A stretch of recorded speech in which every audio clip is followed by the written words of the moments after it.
அதாவதுங்க, மின்னம்பலம் அப்படின்ற ஒரு வலைவொலியில மதிப்பிற்குரிய ராசா வந்து பேசிட்டு இருக்கிறாங்க ஸ்டூடெண்ட்ஸ் மத்தியில.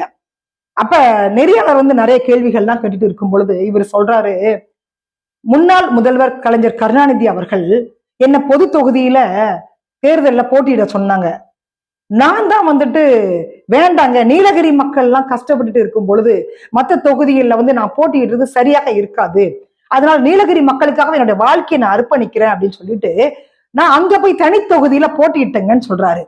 அதாவது கரகட்டன்காரன் படத்துல கோவை சரளா சொல்லுவாங்கல்ல, என்ன அமெரிக்கால கூப்பிட்டாங்க, ஜப்பான்ல கூப்பிட்டாங்க அப்படின்ற மாதிரி இப்ப ராசா அவர்களை வந்துட்டு ரஷ்ய அதிபர் புட்டின் கூப்பிட்டாங்க, அமெரிக்க அதிபர் டொனால்டு ட்ரம்ப் கூப்பிட்டாங்க அப்படின்ற மாதிரி மேடையில நின்று கதை விட்டுட்டு இருக்கிறாரு. அந்த நெறியாளர் கேட்கிறாங்க, உண்மையா அப்படின்னு கேட்கிறாங்க. ஆமா உண்மைதானே, பொது தொகுதியில நீங்க போட்டிட்டு ஆகணும்னு கலைஞர் கருணாநிதி வற்புறுத்தினார்ல, நான் தானே வேண்டான்னு சொன்னேன், நான் தான் நீலகிரி மக்களுக்காக என்னோட வாழ்க்கையை அர்ப்பணிச்சிருக்கிறேன்னு வாய் கூசாம வெக்கமே இல்லாம அசிங்கமா மேடையில பேசுறாரு.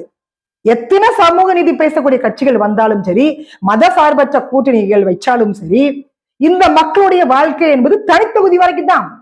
பொது தொகுதிக்கெல்லாம் நீங்க ஆசையே படப்படாத கலைஞர் கருணாநிதி சொன்ன மாதிரி பொது தொகுதிக்கெல்லாம் நீங்க ஆசைப்படலாமா? பொது தொகுதியில பிரச்சாரம் பண்ற அளவுக்கு நீங்க வளர்ந்துட்டீங்களா? ஐயா பெரியார் சொன்ன மாதிரி பறச்சிகள்லாம் ஜாக்கெட் போட்டதுனாலதான் துணிவல் எல்லாம் ஏறிட்டு. அப்படி இந்த மக்களை வந்துட்டு தனித்தொகுதிக்குள்ள ஒரு வட்டம் போட்டு அடைச்சு வச்சிருக்கிறது யாருன்னு கேட்டீங்கன்னா நம்ம சமூக நீதி பேசக்கூடிய கட்சி தாங்க, நம்ம ஐயா பெரியார் தாங்க. அதை நீங்க நல்லா புரிஞ்சுக்கோங்க. முதல்ல அண்ணனா ராசா வந்து படிச்சவருங்க, திறமைசாலிங்க. ஆனா அவருக்கு இந்த கேள்விக்கு பதில் சொல்ல முடியாம திணறாரு மேடையில. அப்படி தலித் மக்கள் வந்து வாழ்க்கையில எவ்வளவு தூரம் முன்னேறினாலும் கூட டிஎம்கே மாதிரியான கட்சிகளோட கூட்டணி வைக்கும் பொழுது அவங்களுக்கு கிடைக்கக்கூடிய பரிசு என்னவோ தனி தொகுதி மட்டும்தான்.